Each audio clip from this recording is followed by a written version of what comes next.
오늘은 이스라엘 백성들의 성막 생활에 관해 말씀드리고자 합니다. 성경 출애굽기는 1장에서 19장까지는 이스라엘 구원에 관한 부분이고 20장부터 24장까지는 십계명과 율법에 관한 부분이고 25장부터 40장까지는 성막에 관한 세 부분으로 나눌 수 있으며 레위기는 성막에서 제사를 드리는 방법과 내용들이 기록되어 있습니다. 모세가 시내산에서 하나님으로부터 전수받은 십계명을 보관하기 위해 성막을 짓고 성막 안에 성소를 짓고 성소 안에 또 지성소를 지어 가장 은밀한 곳에 그룹 천사들이 두 팔을 벌리고 엎드려 지켜보는 가운데 하나님의 법궤 안에 보물이나 보석처럼 보관하였습니다. 마치 사람의 가슴 깊은 곳에 심장을 보관하듯이 보관하였습니다. 그러면 이스라엘 12부족은 어떻게 하나님 중심, 성막 중심으로 살았을까요? 이스라엘 자손들은 각각 그 기와 그 종족의 기호 곁에 진을 치되 회막을 사면으로 대하여 치라는 말씀대로 성막 주변 사면에 군집하여 각 부족과 종족을 상징하는 깃발 아래 진을 치고 성막을 바라보면서 살았습니다. 그들은 가족과 종족을 중심으로 매 순간 매 시간 항상 매일같이 하나님이 계시는 성막을 바라보면서 성막 중심으로 하나님과 더불어 함께 살아가는 하나님 중심 공동체를 이루고 살았습니다. 눈을 뜨고 앞을 보면 하나님이 계신 성막을 보게 되었고 이스라엘 백성들의 삶의 중심, 생각의 중심, 생활의 중심이 하나님과 성막이었습니다. 오늘날 어떤 분들이 교회는 가까울수록 좋다는 말을 실감하게 합니다. 이스라엘 깃발은 부족과 종족을 상징하며 부족과 종족들은 같은 깃발 아래 모였습니다. 오늘날 교회도 가족과 종족을 따라 성막을 섬겼던 것처럼 모든 가족들이 함께 모여 같은 자리에서 찬양하고 기도하고 예배를 드리면 공동체를 형성하는 최상의 방법일 것입니다. 먼저 성막의 인구가 있는 동편, 해가 떠오르는 동편에는 유다와 이사갈과 스불론 지파가 진을 쳤습니다. 유다는 동쪽을 대표하는 부족으로 동편 중앙에 있으며 사자의 깃발을 휘날리고 있었습니다. 사자는 항상 동편이요 12부족을 대표하여 항상 앞장을 서는 선봉장, 선두주자였습니다. 유다의 군대는 푸른색을 사용한 푸른 군단으로 74,600명, 이사갈의 군대는 검은색을 사용한 검은 군단으로 54,400명, 스불론은 흰색을 사용한 흰색 군단으로 57,400명, 도합 186,400명의 군대가 운집하였습니다.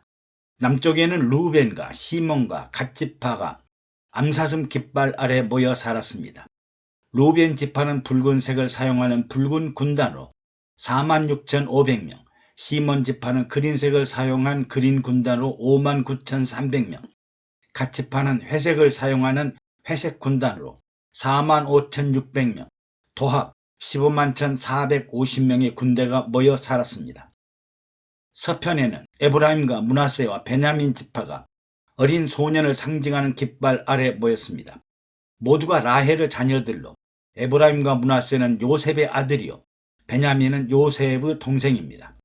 에브라임의 군대는 회색을 사용하는 회색 군단으로 45,500명, 베냐민과 므낫세는 검정색을 사용하는 검정 군단으로 32,000명과 35,400명, 도합 108,200명의 군단이 모여 살았습니다.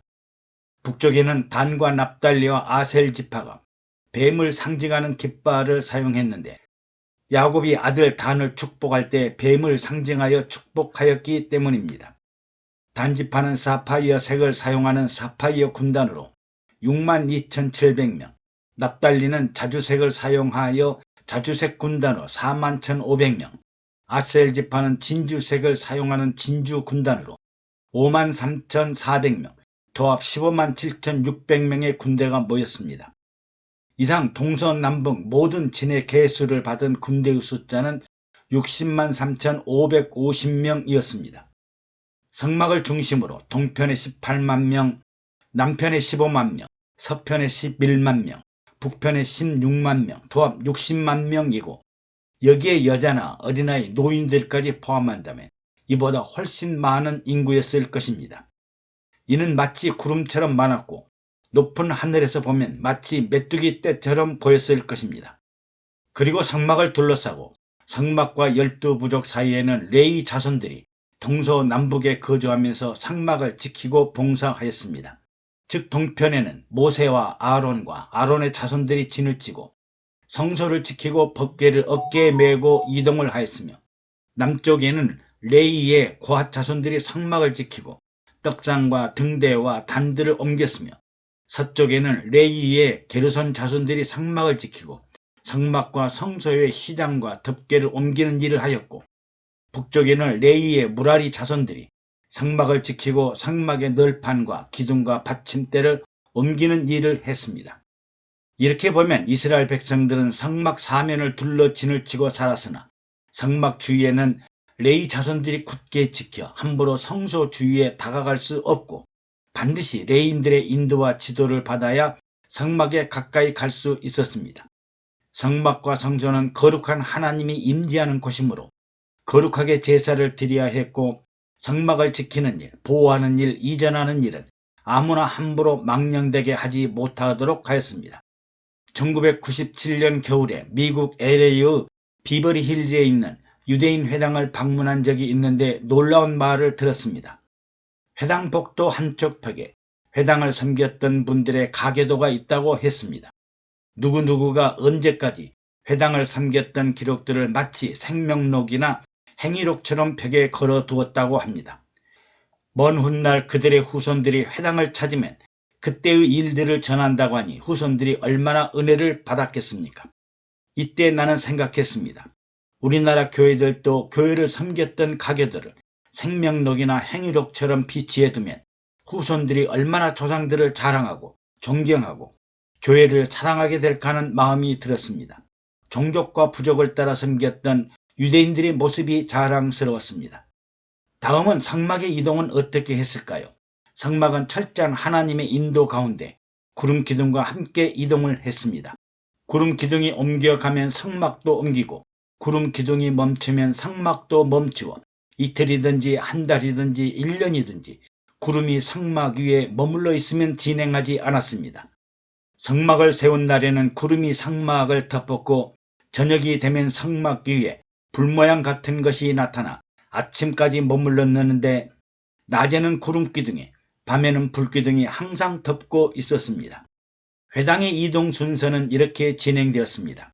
성막과 성소의 가장 깊은 곳에 있는 법궤부터 이동하였고, 나중에 성막의 휘장과 기둥들이 이동했으며, 성물과 성물 사이에 부족들이 이동하였습니다. 먼저 구름 기둥이 3, 4일 전에 이동하였고, 동편에 있는 모세와 아론과 아론의 자손들이 법궤를 어깨에 메고 출발하였고, 바로 뒤에 동편에 있는 유다와 이사갈과 스불론 족속이 따랐습니다. 성물인 떡상, 등대, 제단은 남편에 있는 레위인들인 고핫 자손들이 옮겼고, 바로 뒤에 남편에 있는 르우벤 족속, 시므온 족속, 갓 족속이 따랐으며, 다음에는 성막과 장막의 휘장과 덮개는 서편에 있는 레위인들인 게르손 자손들이 옮겼고, 바로 뒤에 에브라임, 므낫세, 베냐민 족속이 따랐습니다. 그 다음엔 판넬과 기둥을 북편의 레위인인 무라리 자손들이 옮겼고, 뒤이어 북편에 있는 단과 아셀과 납달리 족속들이 이동을 하였습니다. 성막에 이동하는 의미는 무엇일까요? 그들이 여호와의 산에서 떠나 3일길을 행할 때 여호와의 언약궤가 그 3일길 앞서 행하며 그들의 쉴 곳을 찾았고, 그들이 행진할 때 낮에는 여호와의 구름이 그 위에 덮였다라고 했습니다. 성막은 3일길을 앞서서 먼저 이동하였으므로 멀리 간 것이 아니라 조금씩 이동했으며 구름 기둥으로 이스라엘을 인도하였습니다. 이스라엘 백성들이 젖과 꿀이 흐르는 가나안을 향하여 40년 동안 먹을 것 마실 것 없는 광야를 조금씩 이동하면서 새로운 장소와 환경 여건에 적응하는 하나님의 훈련과 연단을 받으며 살았습니다. 오늘날 성도는 예수님을 따라 영생 천국에 올라가기 위한 훈련과 연단의 과정을 거쳐야 합니다. 교회는 단순히 집에서 교회로 왔다 갔다 하는 것처럼 보이지만 세상에서 하나님 천국으로 이동하는 것이요, 육신의 세계에서 영혼의 세계로, 저주에서 축복으로, 어둠에서 빛으로, 포로된 생활에서 자유로운 세계로, 전쟁과 다툼에서 평화로, 사망과 죽음에서 영생과 안식으로 이동하는 과정입니다. 그리스도께서 골고다 길을 한 걸음 한 걸음씩 걸어 올라갔던 것처럼 더 높은 곳을 향하여 올라가야 합니다. 그리스도가 계신 보좌를 향하여 쉬지 않고 올라가는 신앙생활을 해야 합니다. 밝고 빛나는 영원한 나라를 향하여 세상을 버리고 포기하고 살아야 합니다. 성막 생활을 통해 하나님 중심의 공동체 생활과 신앙 공동체를 이해하고 그들이 왜 구름 기둥과 성막을 바라보면서 하나님 중심, 성막 중심으로 살았는가를 기억하면서 오늘날 우리들의 신앙 생활도 부활과 영생 천국을 바라보며 항상 새롭게 변화되는 마음과 자세로 살아야겠습니다. 감사합니다. 여러분의 좋아요 그리고 구독과 댓글은 영상 제작에 많은 격려가 됩니다.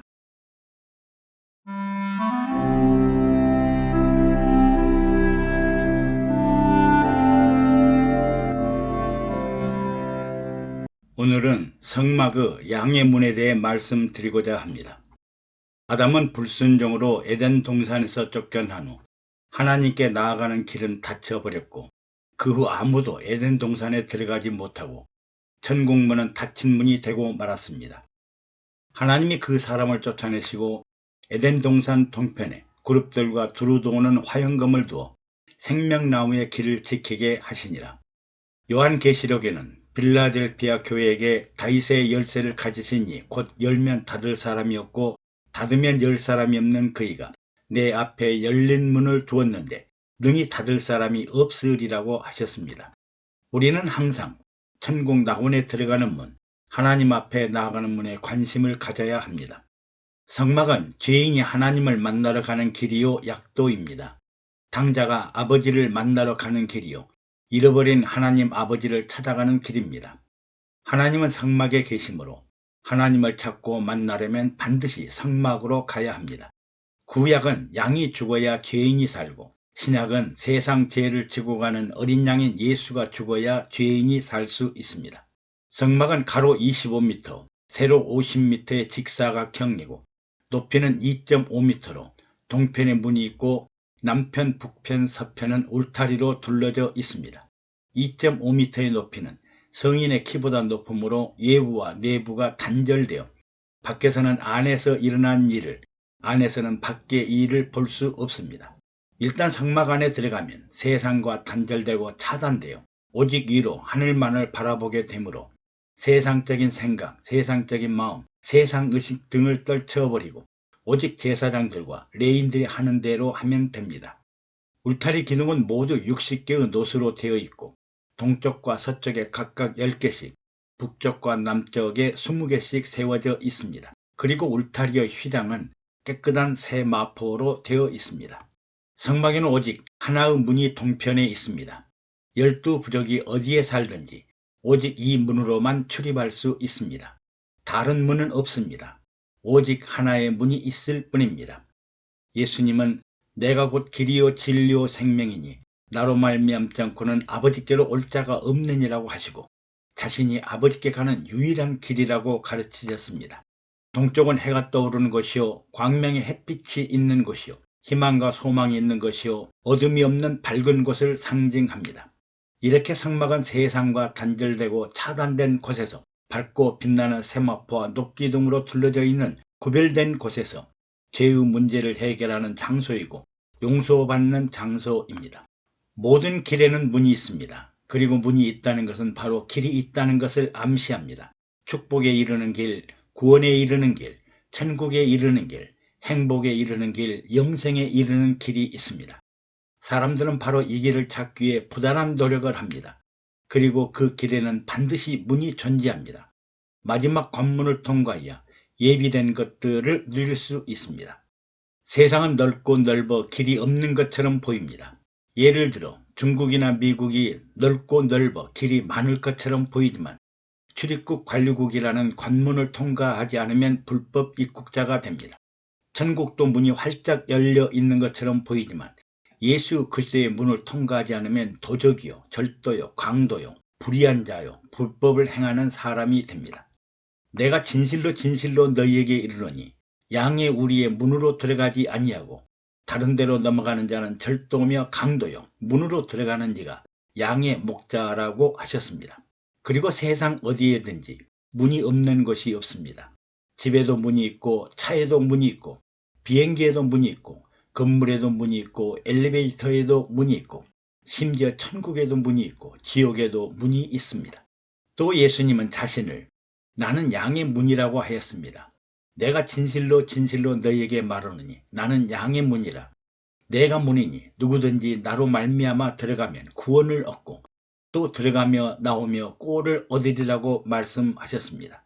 성막은 죄 있는 사람과 죄 없는 양이 문에 들어가서 죄 없는 양이 죽고 죄 있는 사람이 살아나오는 것입니다.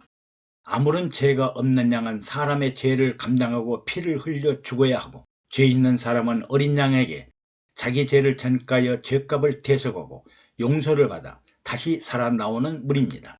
양들에게는 죽음으로 가는 사망의 문이지만 죄인들에게는 생명의 문입니다. 성막의 문은 죄를 해결하는 죄의 문입니다. 만약 성막에서 죄 있는 사람이 죽어버린다면 성막은 죄인들의 사형장이 되어버립니다. 성막은 죄인이 살아 돌아오는 문입니다. 병원은 병든 자가 들어가서 치료받고 살아나오는 곳이 병원입니다. 만약 병든 자가 들어가서 죽어버린다면 아무도 그 병원을 찾지 않을 것입니다. 또 우리나라 속담에 화장실 갈 때 마음과 나올 때의 마음이 다르다고 합니다. 급한 사정이 있는데 일을 해결하지 못한 사람은 발을 동동거리며 참아야 하지만 일단 일을 해결하고 나면 편안한 마음으로 나옵니다. 절에서는 이를 해우소라고 합니다. 사람은 어떻게 죄의 문제를 해결할까요? 하나님의 해결 방법은 죄 있는 사람을 살려내기 위하여 죄 없는 어린 양에게 죄를 전수시켜 죄인을 대신하여 어린 양이 희생하고 죽는 것이 성막입니다. 성막의 문은 죄의 문이자 생명의 문입니다. 이 문은 들어갈 때는 죄인으로 들어갔지만 나올 때는 죄의 문제를 해결하고 나오게 됩니다. 성막 밖에서는 제사장과 죄인이 어떻게 죄의 문제를 해결하는지 자세하고 상세한 내용은 알 수 없습니다. 그러므로 죄가 없는 사람은 이 문에 들어갈 필요가 없습니다. 이스라엘 백성들이 성막 안에 들어가는 것은 죄 없는 사람이 들어가는 것이 아니라 죄 있는 사람이 죄의 문제를 해결하러 들어가는 것입니다. 오늘날 교회도 죄 없는 사람이 오는 것이 아니라 죄의 속성을 가진 죄인들이 모여서 죄의 문제를 해결하는 곳입니다. 들어갈 때는 죄인의 모습이었지만 나올 때는 죄에서 자유와 해방을 얻고 죄와 그 포로에서 결박과 포승을 풀어버리고 자유자 해방자로 풀려 나오는 것입니다. 그래서 이 문은 생명의 문이요 구원의 문입니다. 성막이나 교회 안에 들어가서 어린 양과 예수 그리스도께 죄송합니다. 나의 모든 죄를 주님께 돌리고 부끄럽지만 나는 다시 세상으로 돌아가 살겠습니다. 나를 살려주시니 감사하고 고맙습니다. 그리고 나서 어린 양을 피 흘려 죽이고 또 예수 그리스도를 십자가에 못 박고 피를 흘리게 하고 성막과 성전 문을 나올 때는 혼자 나옵니다. 내가 살기 위해서는 누군가 죽어야 하고 누군가가 죽지 않으면 나의 죄의 문제가 해결되지 않습니다. 그래서 하나님 앞에서 나는 남을 죽이고 내 죄를 다른 사람에게 전가를 하고 생명을 얻어 나오는 것입니다. 이렇게 생명을 얻은 사람은 죄에서 자유를 얻고 포로와 억압에서 해방을 찾고 기쁘고 즐거운 마음으로 빛된 세계로 향해 나아갑니다. 그리고서 나 대신에 어린 양의 피를 흘리고 죽었으므로 나는 죄값을 치렀노라. 예수 그리스도가 나를 대신하여 십자가에 피 흘리고 죽었으므로 나는 더 이상 죄와 사망과 무관한 사람이요 이제는 생명을 얻었고 자유와 해방을 찾는 사람이라고 소리를 지르며 나오는 문입니다. 그러므로 죄인은 성막 안에 들어가야 생명을 유지할 수 있습니다. 성막 안에 들어가서 죄의 문제를 해결하지 못하면 바깥 세상에서 생명은 생명으로 눈은 눈으로 이해는 이로 죄값을 치르고 죽을 수밖에 없기 때문입니다. 내가 문이니 누구든지 나로 말미암아 들어가면 구원을 얻고 또 들어가며 나오며 꼴을 얻으리라고 하였습니다. 나는 양의 문이라 양의 우리의 문으로 들어가지 아니하고 다른 데로 넘어가는 자는 절도며 강도요 문으로 들어가는 자가 양의 목자라. 나보다 먼저 온 자는 다 절도요 강도니 양들이 듣지 아니하였노라. 그러나 내가 문이니 누구든지 나로 말미암아 들어가면 구원을 얻고 또 들어가며 나오며 꼴을 얻으리라. 나는 선한 목자라. 선한 목자는 양들을 위하여 목숨을 버리노라. 나는 선한 목자라 내가 내 양을 알고 양도 나를 아는 것이 아버지께서 나를 아시고 내가 아버지를 아는 것 같으니 나는 양을 위하여 목숨을 버리노라고 하였습니다. 그러므로 성막의 문은 성막 안으로 들어가 죄의 문제를 해결하고 살아나오는 문이고, 교회의 문은 죄인이 자신의 죄를 해결하기 위하여 그리스도 안에 들어가서 죄의 문제를 해결하고 그리스도 밖으로 살아나오는 구원의 문이요 생명의 문이요 예수 그리스도의 문입니다. 예수 그리스도의 안으로 들어가야 십자가에 흘리신 예수님의 피와 살, 즉 생명의 음료와 생명의 양식을 먹고 죽었다가 3일 후 부활하신 예수 그리스도의 영생의 축복을 얻고 그리스도 밖으로 나와 세상에서 생명을 누리고 사랑과 은혜 가운데 살게 됩니다.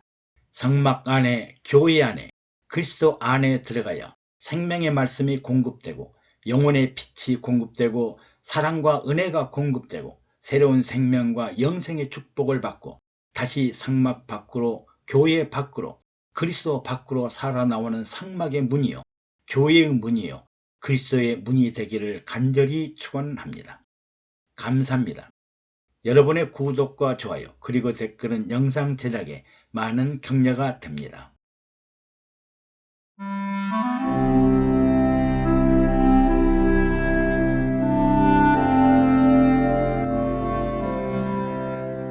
오늘은 성막의 제사에 대해 말씀드리고자 합니다. 오늘날 어떤 분들이 예수 그리스도께서 십자가에서 죄사함의 산제사를 드렸고 율법을 완성했으므로 현대사에서는 11조와 헌금을 할 필요가 없다고 주장합니다. 이런 그럴듯한 주장에 귀가 솔깃한 분들도 많아지고 교회와 11조에 부정적인 생각을 갖는 분들이 늘어납니다. 과연 그럴까요? 성막과 제단을 생각하면 마음이 달라질 것입니다. 노아는 대홍수가 끝난 후에 단을 쌓고 제사를 드림으로 새로운 무지개의 언약을 확약하였고, 아브라함도 99세에 단을 쌓고 제사를 드리자 너는 내 앞에 완전하라 하시고 이름을 아브라함에서 아브라함 열국의 아비로 바꾸고 할례 언약을 하셨고, 이방 여인 하갈이 아닌 사라에게서 적자가 태어나리라고 하셨으며 사레는 사라, 열국의 어미라고 이름을 부르게 하시고 적자 이삭이 태어납니다. 또 야곱도 하란으로 도망가던 중 꿈의 사닥다리가 하늘에 닿아 하나님의 사자를 만나고 자고 있던 돌베개를 돌기둥으로 세워 기름을 붓고 베델, 하나님을 만난 곳이라 부르고 놀라운 언약을 체결합니다. 하나님은 제사와 제단을 통해 새로운 언약과 약속을 이행하셨던 것을 보면 제사의 방법은 아주 중요한 내용이며 11조와 헌물 또한 중요합니다.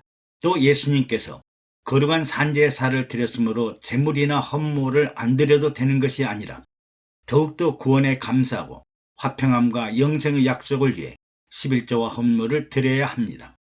예수님은 11조에 대하여 가이사의 것은 가이사에게, 하나님의 것은 하나님께 바치라고 단호하게 말씀하셨으므로 어떻게 제사를 드려야 하나님이 연락하시는지 살펴보겠습니다. 먼저 제사 방법으로 불에 태우는 화제를 드려 하나님께 향기로운 냄새가 나도록 했습니다.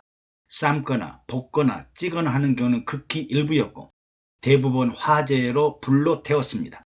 이때 피 있는 제사는 살아있는 육축을 피를 흘려 죽이고 불에 태우는 번제, 화목제, 속제제, 속건제가 있으며 피 없는 제사는 곡식을 아주 부드럽고 미세한 하얀 가루로 만들어 기름과 유향을 섞어 드리는 소제가 있습니다. 모두 불에 태우는 화제로 여호와께 향기로운 냄새로 제사를 드렸습니다. 장세기의 가인은 곡물로 제사를 드릴 때 껍질이 단단하고 까칠까칠하고 번지르한 곡물을 있는 그대로 드림으로 신령과 진정이 결여된 제사였고 기름이 없어 연락하지 않았습니다.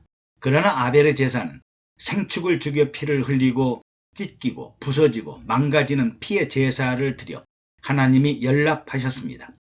그러므로 곡식으로 드리는 소제가 화제로 연락되려면 처음 익은 곡식이나 첫 이삭, 첫 소산을 아주 부드럽고 미세한 고운 가루로 만들어 기름과 유향을 첨가하되 누룩을 넣지 않는 무교병으로 제사를 드려야 합니다. 그리고 제사 드린 희생제물은 대부분 번제단에서 불로 태웠으나 일부는 제사장들에게 나누어 주었습니다. 화제는 불에 태우고 나면 재만 남게 되어 하나님께 향기로운 냄새만을 드리는 제사였으나 요제나 거제는 제사장들의 제물에 가슴살이나 우편 뒷다리를 두 손으로 하늘을 향해 들고 앞뒤로 흔들었다가 내리고 나면 제사장들의 분깃이 되었습니다. 결국 하나님께는 번제단에서 향기로운 냄새로 드려지고 제사장들과 레위인들에게 양식으로 주었습니다. 이는 영적으로 보면 십자가에서 희생 제물이 되신 예수님의 피와 살이 영혼의 양식과 음료가 된 것입니다. 또 간혹 전제를 드리는데 아침과 저녁에 또 안식일에 번제를 드릴 때에 술, 포도주를 제물 위에 뿌리고 화제를 드렸습니다. 그러면 이스라엘 백성들은 성막의 제물을 어떻게 준비했을까요? 먼저 제사 드릴 어린 양을 일주일 전부터 천막 안에 격려하여 모든 가족들의 사랑과 관심과 보호를 받도록 했습니다. 우리 가족 중에 한 사람이 죄를 범하여 그 죄인을 살리기 위해 대신 죽어야 하는 어린 양을 보면서 불쌍히 여기고 긍휼히 여기고 사랑과 감사의 마음을 전하고 죄 없는 어린 양이 더 이상 희생되지 않기를 기도했습니다. 오늘날 우리들도 교회 헌금할 때 지갑을 열어 즉흥적으로 헌금하는 것이 아니라 며칠 전부터 기도하면서 감사하는 마음으로 준비하고 하나님께 드려야 할 것입니다. 그리고 제사의 제물을 어린 양이라고 하며 수송아지, 수양, 수염소 혹은 비둘기들을 제사하는데 이 모든 제물은 반드시 흠없고 일련된 수컷으로 드려야 하나님 앞에 연락하실 것이라고 하였으나 비둘기에 대해서는 수컷이나 암컷 중 어느 것을 드리라는 특별한 말씀이 없습니다. 제물의 종류는 각자의 생활 형편에 따라 마음의 기쁜 대로 자발적인 마음으로 선택적으로 드렸습니다. 이렇게 성막에서 드리는 하루의 제사는 적게는 300마리에서 2000마리의 번제를 드렸다고 하니 이 어마어마한 양에 놀라지 않을 수 없습니다.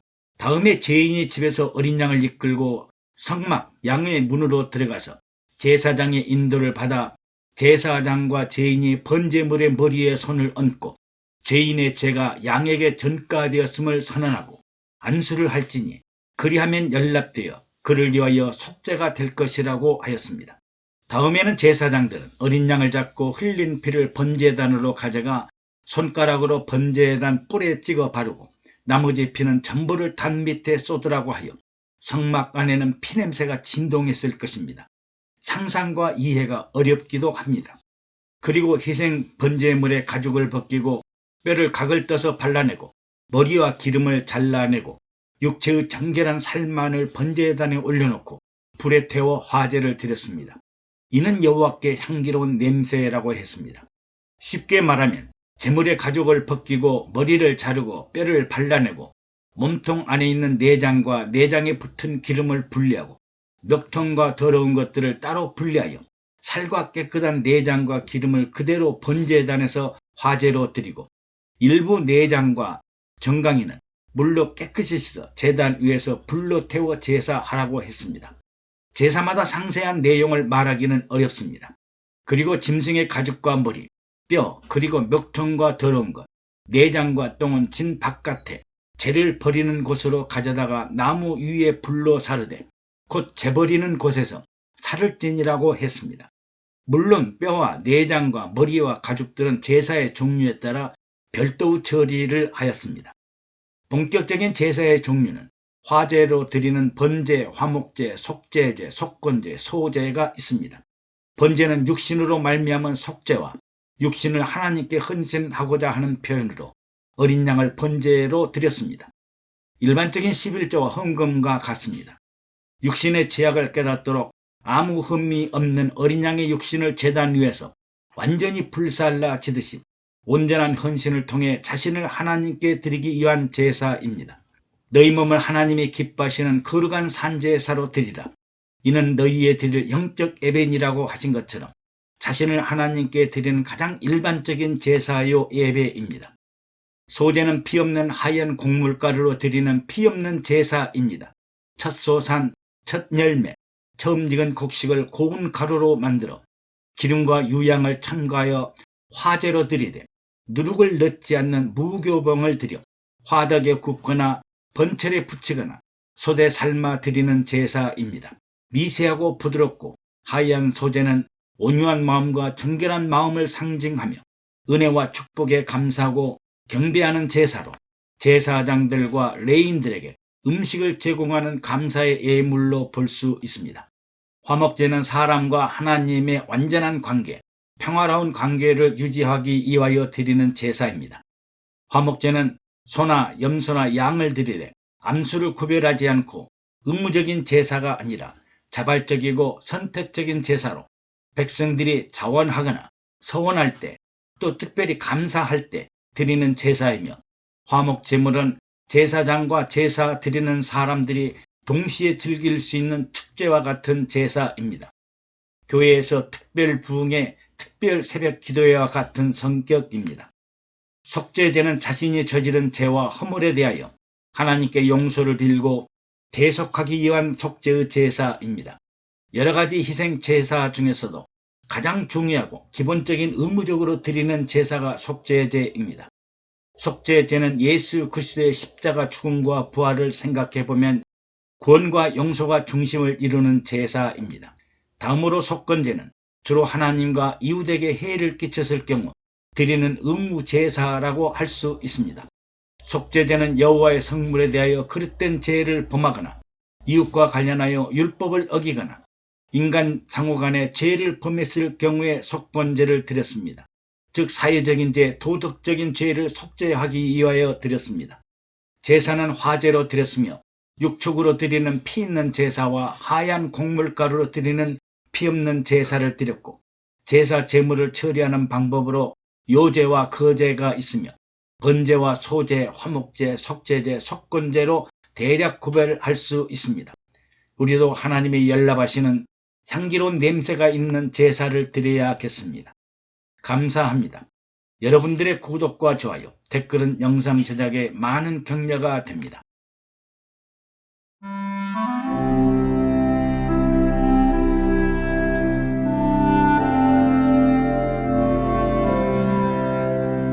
오늘은 성막의 번제단과 그 의미를 살펴보고자 합니다. 번제단의 크기는 가로, 세로 2.5m, 높이는 1.5m로 네모 반듯하게 조각목으로 만들고 노수로 단을 둘렀으며 네 귀퉁이에 뿔을 만들고 역시 노수로 둘렀습니다. 번제단은 내부 중간에는 노수로 그물을 만들어 걸어놓고 그 위에는 번제물을 놓고 아래는 불을 붙이도록 했습니다.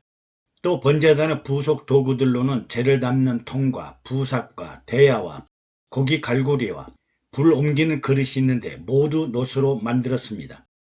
번제단을 이동하기 위해서는 양편에 고리를 달고 채를 고리에 꿰어 단을 메고 옮기게 했으며 단은 널판으로 비게 만들었습니다. 번제단은 생각보다는 작은 규모입니다. 번제단은 불로 제사 드리는 화제를 위한 불도가니입니다. 불의 제사를 드릴 때 타는 냄새는 여호와께 향기라고 하였으며 성막의 불기둥을 말할 때는 이 번제단의 불꽃을 의미합니다. 이 번제단에는 항상 불과 불꽃이 사라지지 않았습니다. 희생제물인 어린 양의 살을 번제단에 올려놓고 불로 태우면 강력한 불과 불꽃들이 하늘을 향해 타오르게 됩니다. 육체의 살은 육신의 정욕과 욕망을 유혹하는 바로 죄의 온상이요, 잘 먹고 살찐 기름진 육체일수록 많은 죄악 덩어리로 활활 타오르는 강력한 불에 살라져 버려야 합니다.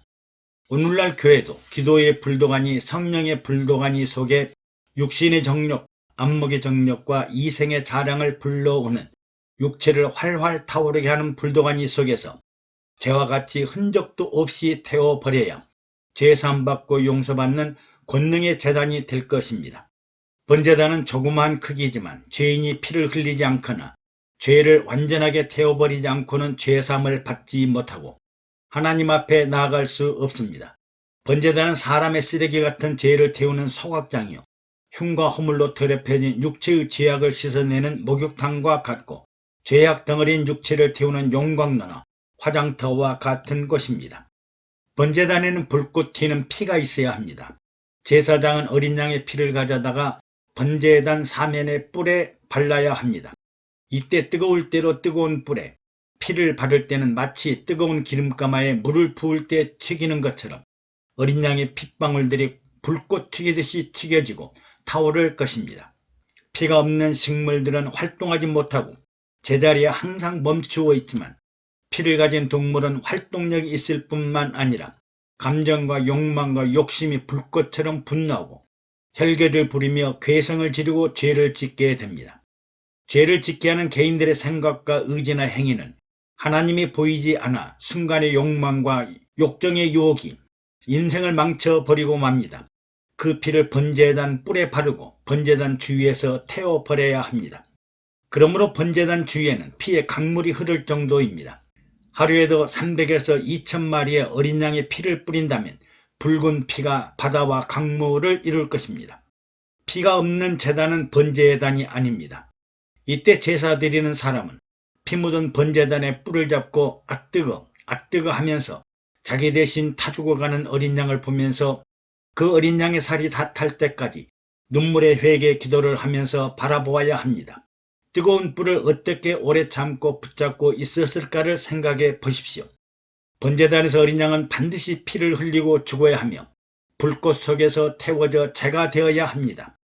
교회도 세상 죄를 지고 가는 어린 양 예수, 하나님의 아들 예수 그리스도가 피를 흘리고 죽어야 합니다. 피가 넘쳐 흘러 강물을 이루도록 해야 하고 이 피는 생명의 피요 속죄의 피요 구원의 피입니다. 피가 없는 교회, 피가 보이지 않고 피가 말라있는 교회는 교회가 아닙니다. 예수 그리스도의 보혈의 은혜로 용서를 받고 질병이 치료되는 구원의 역사가 일어나야 합니다. 번제단에는 어린 양의 몸, 육체와 살을 태워야 합니다. 어린 양의 몸은 가죽을 벗기고 뼈와 살은 각각 각을 떠서 살과 뼈가 함께 타지 않도록 해야 합니다. 만약 가죽과 뼈가 함께 타게 되면 향기로운 냄새가 될 수 없습니다. 가죽은 인간의 외식과 위선과 의식과 위장된 가식을 의미합니다. 이런 것들은 불에 태울 가치가 없고 태우면 악취만 나게 됩니다. 그리고 머리도 잘라내어 살과 함께 타지 않도록 해야 합니다. 머리는 인본주의와 세상적인 마음과 생각을 가져오는 지체입니다. 그리고 기름과 속내장도 깨끗하게 씻어 육체와 함께 제단 안에 넣고 내장 안에 들어있는 배설물들은 성문 밖에 죄를 버리는 곳에 버리고 불로 태워야 합니다. 하나님 앞에는 육신의 더러운 것들을 배설물처럼 버려야 합니다. 번제단에는 네 모퉁이의 뿔이 있습니다. 이 뿔은 구원의 뿔입니다. 누구든지 이 뿔만 잡고 있으면 생명을 얻습니다. 다윗의 아들 중에 아도니아 왕자는 자기 누이를 욕보인 암논을 죽였고 또 스스로 왕이 되고자 하였으나 솔로몬이 왕이 되자 반역이 실패로 끝난 것을 깨닫고 제단 뿔을 잡고 용서를 바라자 솔로몬이 아도니아의 생명을 살려주었습니다. 이 뿔은 바로 죄와 사망에서 생명과 용서를 받는 구원의 뿔이요 예수 그리스도의 골고다 십자가이며 생명을 살리는 예수 그리스도의 권능이 있는 곳입니다. 예수 그리스도의 복음을 통해 죽었던 자들이 다시 살아나고 병들었던 자들에게 치료의 강물이 흐르고 낙심하고 좌절하고 불안한 영혼들에게 생기와 생명을 전해주는 권세 있는 뿔이 있어야 합니다. 번제단에는 여러 가지 부속 도구들이 있으며 레인들은 각자의 직임에 충성으로 봉사하였습니다. 하나하나가 다 중요한 도구들이요 반드시 필요한 도구들이며 교회에도 이러한 일꾼들이 필요합니다. 죄를 담는 통이 있으며 이 통을 가지고 일을 처리하는 일꾼들이 있습니다. 즉 이루하고 권면하는 상담자와 같고 미열을 담당하는 봉사자들입니다. 번제단에서 타고난 죄악의 잔재들을 죄를 담는 그릇 안에 담아 뚜껑을 닫고 진박 멀리 갖다 버렸습니다. 다시는 옛날의 상처나 앙금이 살아나지 않도록 하고 당신의 죄는 흔적도 없이 이미 사라졌다고 해야 합니다. 이 죄악의 잔재들이 남아있어 교회 안에 이리저리로 돌아다니면 보통 문제가 아닙니다. 오늘날 교회 안에도 아직 성화되지 못한 온갖 죄악과 분노와 혈기와 탐욕을 소화시킬 이루와 권면하는 일꾼들이 필요합니다. 번제단의 죄를 긁어 모아주는 부삽과 같은 일꾼들이 있어야 합니다. 이 부삽은 번제물들을 골고루 펼치고 불을 활활 타오르게 할 뿐 아니라 번제단은 온갖 지저분한 것들을 청소하고 깨끗하게 정리하는 일을 합니다. 살이 타고 기름이 타고 나면 놋그물에 붙어있는 온갖 기름기 있는 재들을 부삽으로 털어내야 합니다. 교회 안에도 부삽과 같은 일을 하는 봉사자들이 필요합니다. 교회 안에 어렵고 힘든 여러 가지 일들을 처리하고 정리하여 아름답고 밝은 교회로 만드는 선한 청지기들이 있어야 합니다. 고기와 피를 나르는 대야가 있고 대야를 옮기는 봉사자들이 있습니다. 즉 고기를 나르는 그릇, 피를 나르는 그릇, 가죽을 담는 그릇, 내장을 담는 그릇, 기름을 담는 그릇, 머리를 담는 그릇, 내장 안에 온갖 배설물을 담는 그릇들이 있어야 합니다. 교회의 안내자와 인도자들과 같은 봉사자들입니다. 금그릇, 은그릇, 나무그릇, 질그릇, 큰 그릇, 작은 그릇 등 다양한 그릇들이 있어야 합니다. 또 고기 갈고리가 있어야 하고 성령의 불을 붙이는 권능의 일꾼들이 필요합니다. 갈고리는 대야에 담아온 고기들을 번제단 안에 넣고 불을 붙이는 일을 하며 새 신자들을 믿음과 순종하는 성도로 관리하는 일꾼들이 필요합니다. 고기 갈고리가 없으면 화상을 입을 수도 있고 고기는 무거워서 놓칠 수 있듯이 교회 안에도 전도한 영혼을 놓치지 않도록 양육하는 일꾼들이 있어야 합니다. 불을 옮기는 그릇으로 성령 세례받고 성령 충만한 일꾼들이 필요합니다. 성막을 옮길 때는 불을 옮겨야 하고 이때 불을 담아 옮기는 그릇이 필요합니다.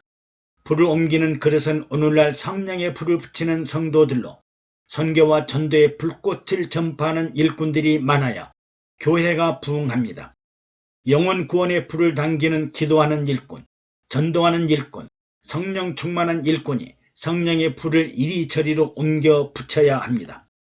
번제단은 불과 육신의 희생제물을 화제로 드리기 위한 불구덩이로 하나님께 향기를 드리는 제단이며 또 여러가지 부속 도구들과 여러가지 그릇처럼 봉사하는 일꾼들이 각자의 역할을 감당하여 번제단의 불길이 활활 타오르게 하는 일꾼들이 많아야 교회가 부흥하고 성장하여 반석 위에 서게 될 것입니다. 애청해 주셔서 감사합니다. 여러분들의 구독과 좋아요 그리고 댓글은 영상 제작에 많은 격려가 됩니다.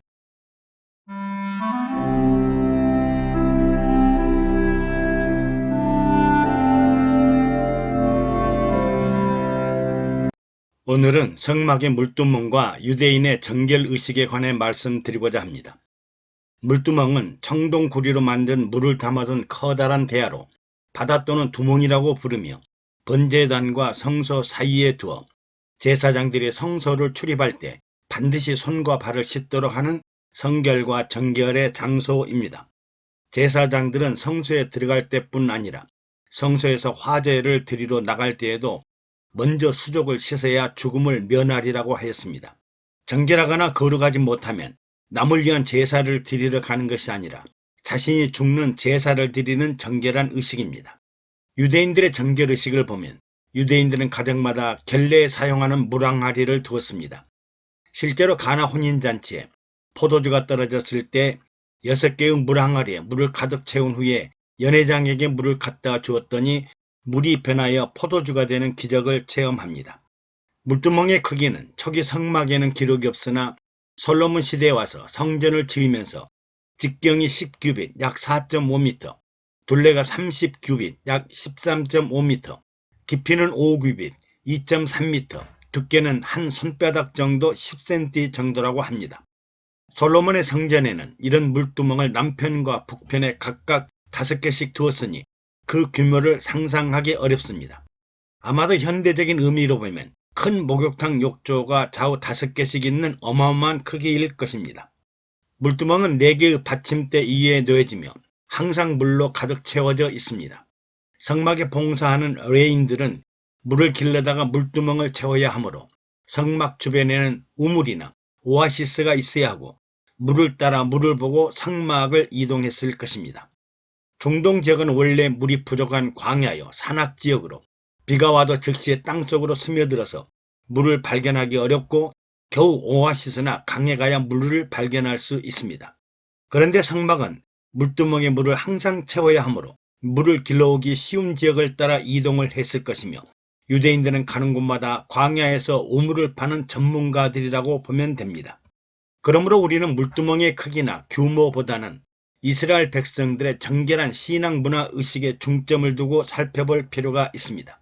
당시 청동기는 아주 발달된 문화인데 성막의 도구들을 구리로 만들려면 엄청난 양의 구리가 필요했을 것입니다.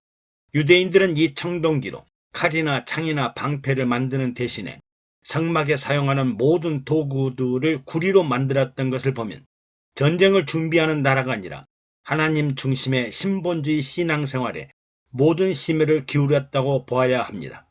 그러면 성막 안 성전뜰에 있는 물두멍은 무슨 의미가 있을까요?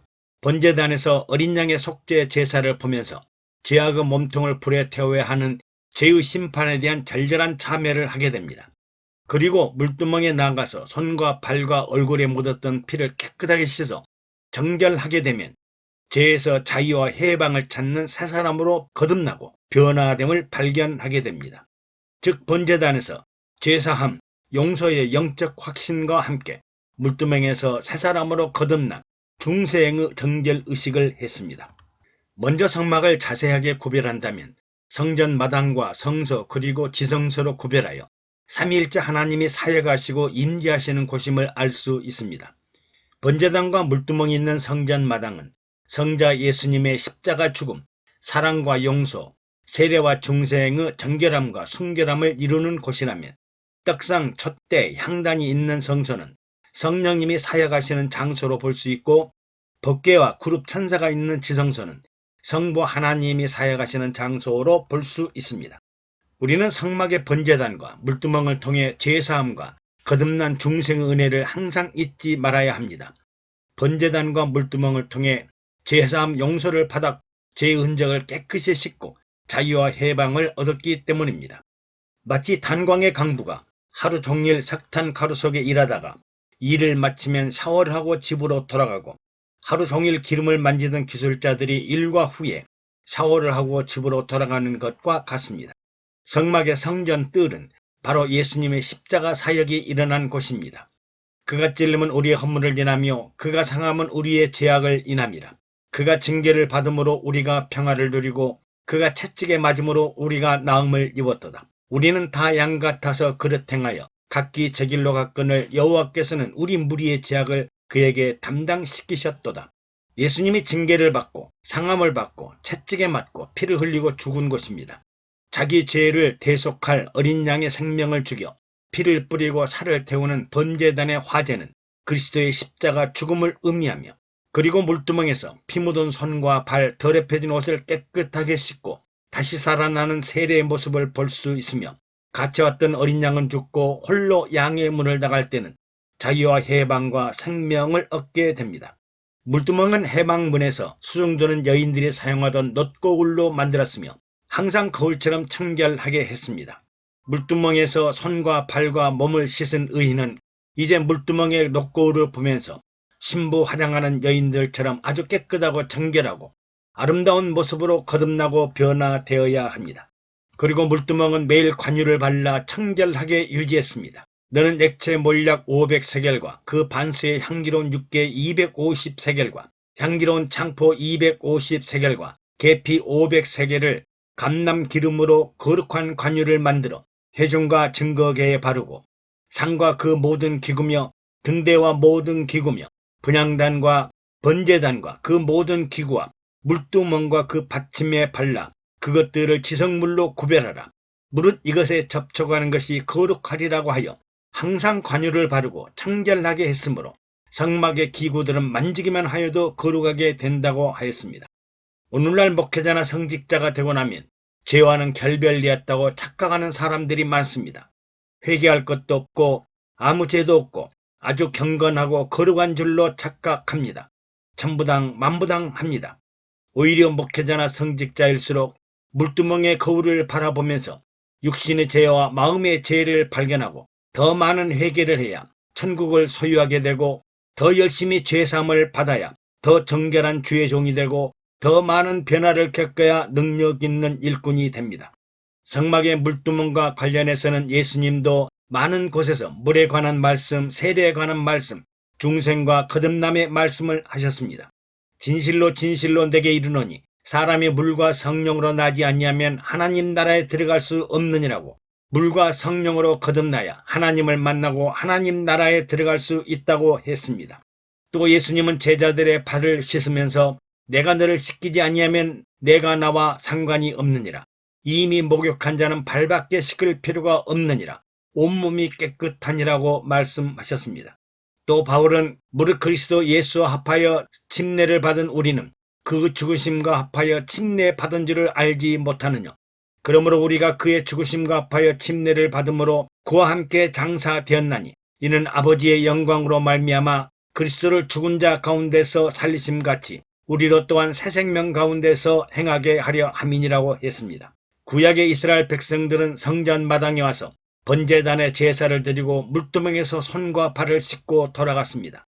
즉 죄사함과 의롭다함을 얻고 돌아갔습니다. 대속해 주신 은혜로 용서받고 새롭게 변화되고 거듭나고 중생하는 삶을 살 기회를 얻었습니다. 은혜의 시대요 구원의 시대, 제약된 죽음에서 벗어나 그리스도의 새 생명으로 새롭게 살 수 있게 되었습니다. 그러므로 이제 번제단의 제사와 물두멍에서 죄 씻음을 받고 새롭게 거듭나고 중생한 사람은 이제 성소를 향하여 들어가야 합니다. 하나님 앞으로 더욱더 나아가야 합니다. 성전을 향해, 지성소를 향해 더 나아가 하나님 앞에 이르러야 합니다. 성령의 권세와 능력으로 강하고 담대하게 지성소에까지 들어가야 합니다. 애청해 주셔서 감사합니다. 여러분의 구독과 좋아요 그리고 댓글은 영상 제작에 많은 격려가 됩니다.